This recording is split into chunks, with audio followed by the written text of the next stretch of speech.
Vaxtınız xeyir olsun əziz abituriyentlərimiz. Blok ikinci şans imtahanına hazırlaşan abituriyentlərimiz.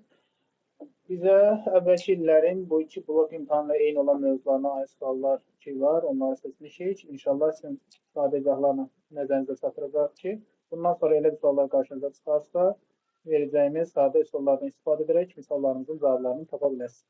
Deməli, bizdən soruşulan nədir? Fx 4x kub minus 3x kvadrat plus 1 funksiyasının qrafiki bir altı nöqtəsindən keçərsə, ibtidai funksiyasını tapın.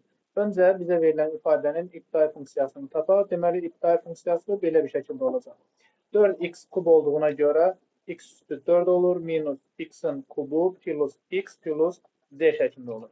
Bizə deyir ki, m 1 6 nöqtəsindən keçir. Demək ki, f 1 yazsam, alınan ifadədə x-ların yerinə 1 yazaraq hesablamalıyam və cavab 6 olacaq. 1 üstü 4 minus 1 üstü 3 plus 1 plus c bərabər 6. 1 üstü 4 ilə 1 üstü 3-ün fərqi 0 edir. C-nin qiymətini axtarsaq 6-dan 1 çıxırıq, cavab 5 olur. Demək ki, biz bu ifadədə yerinə 5 yazaraq cavabımızı tapmış oluruq ki, B variantı doğru cavab olur. Növbəti belə bir sualımız, iki ifadənin kvadratları cəmi 0-a bərabər olarsın.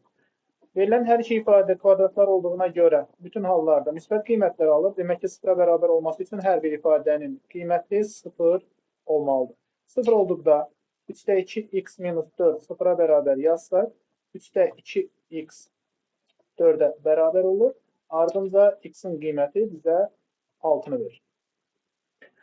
Keçək digərinə. 2-də 1 x-in yerinə artıq 6 yazıram. Plus y minus 4 bərabər 0 olacaq. Y-in qiymətini hesablasaq 6 ilə 2 qısar olunur, 3 qalır. 3 minus 4 mənfi 1 edəcək. Sağa keçsə müsbət 1 edir. Bizdən y-in qiymətini soruşur ki, cavab D variantı olacaq. Diqqətinizə görə minnətdaram. Növbəti bu tipli suallarınızı izləməyə davam edin. Sualınız olarsa rəy bölməsində qeyd edə bilərsiniz. Hər birinizə uğurlar arzu edirəm.